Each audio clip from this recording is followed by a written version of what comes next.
Bonjour à tous. Le son est fort. Je m'appelle Jean-Charles Samuelian. Je suis papa de 2 enfants et demi, entrepreneur, cofondateur d'Alan, et je suis éternel, insatisfait, anonyme. Et je partage cela avec vous aujourd'hui. Mais j'ai décidé de me soigner. Essayer aujourd'hui de trouver avec vous des moments de satisfaction fugace, voire peut-être même de fierté, qu'on peut avoir quand on crée une entreprise. Avant ça, j'aimerais poser un diagnostic sur notre société et sur son système de santé. Parce que depuis 50 ans, les Français sont de plus en plus malades, de plus en plus stressés, de plus en plus déprimés, de plus en plus infertiles, et ça ne va pas nécessairement en s'améliorant, ça coûte de plus en plus cher à notre système de santé. Donc comment on traite ça? Pour moi, notre méthode, c'est avec Alan, c'est de m'être entouré déjà de personnes qui m'impressionnent pour assumer une mission qu'on pense être très forte. Aider les Européens à vivre mieux plus longtemps. Essayer de nous redonner 8 à 10 ans de durée de vie en faisant des choses assez simples, mais en simplifiant l'accès à la prévention et en simplifiant l'accès aux soins. La manière dont on y réfléchit, c'est vraiment repenser toute la chaîne de valeur en 3 grands temps. L'avant, et l'avant, c'est aider nos membres à définir leurs objectifs de prévention, parce qu'on en a tous. Est-ce que je veux perdre du poids? Est-ce que je veux me remettre d'une blessure? Me préparer à un marathon? Lutter contre une calvitie précoce, sujet qui me concerne assez fortement. Et avec Alan, on essaye de vous construire pas à pas des outils, des guides, des programmes qui chaque jour vous aident à agir sur vos objectifs, grâce à la technologie, au service de l'humain. Et c'est important, parce qu'il y a une hausse des maladies chroniques, 60% des salariés en France se considèrent comme stressés au travail, on doit corriger ça. On travaille aussi sur le pendant. Le pendant, on a recréé une assurance santé de zéro, donc on est des assureurs régulés par la Banque de France, qui est beaucoup plus simple, plus transparent, qui rembourse plus vite, que vous comprenez pour la première fois.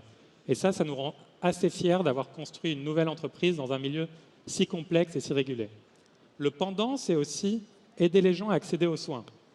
Quand on sait que 41% des Français ont renoncé à un soin l'année dernière parce qu'il n'y avait pas de médecin disponible ou parce que c'était trop cher, avec Alan, on met dans la poche de nos membres, de nos 450 000 membres, une clinique virtuelle où ils peuvent chatter ou faire des vidéos avec toutes les spécialités possibles en quelques heures et qui les aide dans leur santé, leur bien-être quand ils en ont besoin. Et ça marche, on a déjà sauvé des vies. Un enfant qui avait une cataracte précoce qu'on a pu déceler, traiter et éviter une cécité, éviter un suicide, éviter une grossesse extra-utérine avant de partir dans un trek de 3 semaines. Plein d'histoires qui nous rendent fiers parce qu'on a un vrai impact sur la vie des gens. Et enfin, on se concentre beaucoup sur l'après. Comment réduire les coûts dans notre système de santé? On a travaillé sur, par exemple, l'expérience Alan Optique, qui vous permet de tester votre vue dans l'app, de tester vos lunettes en réalité augmentée, d'être livré en 3 jours, made in France, sans aucun reste à charge. Ça baisse le coût de la santé, c'est mieux pour tout le monde. On pense, et c'est, je pense, une des fiertés les plus importantes, que la technologie doit être mise au service de l'humain. Et c'est ce qu'on essaye de faire chez Alan tous les jours, et c'est ça la fierté, c'est comment on utilise la pointe de la technologie pour réduire les coûts de la santé, augmenter son accès. Vous êtes tous aujourd'hui des dirigeants. Un message que je voudrais faire passer, c'est que votre capital le plus important, c'est le capital humain. C'est comment on investit dans son capital humain. Parce qu'une entreprise dont le capital humain est performant, c'est une entreprise qui est performante en termes de business. Et nous, on essaye de se positionner comme le meilleur investissement RH. Réduire l'absentéisme, booster l'engagement, augmenter l'attractivité et la rétention des salariés. Bref, on essaye de transformer la manière dont on vit tous notre santé. Mais l'objectif est important, mais ce qui compte encore plus pour nous, et pour moi en tout cas en termes de fierté, c'est aussi le comment. L'objectif ne suffit pas, le comment.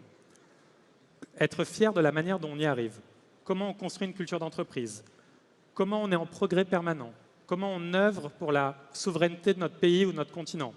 Et on l'a vu pendant la pandémie, un système de santé qui s'effondre, c'est une nation qui n'opère plus, c'est des entreprises qui ne peuvent plus opérer. Donc la souveraineté est très importante. Surtout dans un moment de transformation technologique qu'on est en train de connaître avec l'IA générative, les large language models, où on pense qu'ils vont être profondément transformants pour la santé. Imaginez un médecin dans votre poche, gratuit, illimité, qui vous répond en quelques secondes, où que vous soyez, qui est le meilleur savoir de tous les temps et qui casse les silos entre les différentes spécialités. Ce sera possible dans quelques années grâce à l'IA. On essaye de le construire parce qu'on ne peut pas se permettre que des technologies étrangères, des nations étrangères contrôlent notre santé. Et c'est très important. Enfin, le dernier point qui est vraiment très important pour moi, c'est dans la manière de le faire, c'est être toujours dans l'action. Et essayer de s'inspirer de ce discours de Theodore Roosevelt, qui est, je pense, un des discours fondateurs du XXe siècle, qui, en 1910, à la Sorbonne, dans un amphithéâtre à peu près de cette taille, dresse le tableau du dirigeant gladiateur. Alors, je n'ai pas le physique d'un gladiateur, mais je vais essayer d'en prendre quelques-uns des traits. Il dit « Le crédit appartient à l'homme qui est descendu dans l'arène, dont le visage est sali de poussière, de sueur et de sang. » Et il dit ça pour le confronter aux critiques, aux cyniques, à ceux qui ne font pas mais qui jugent. Et je crois qu'on doit se mettre dans un moment, et la fierté, c'est d'être dans l'action, d'essayer de construire un peu plus tous les jours avant de se permettre de juger les autres. Et donc, avec Alan, ce qu'on essaye de faire, c'est faire d'abord, juger ensuite et construire, parce qu'on le pense vraiment fortement, l'avenir est plus radieux quand on le construit. Merci beaucoup.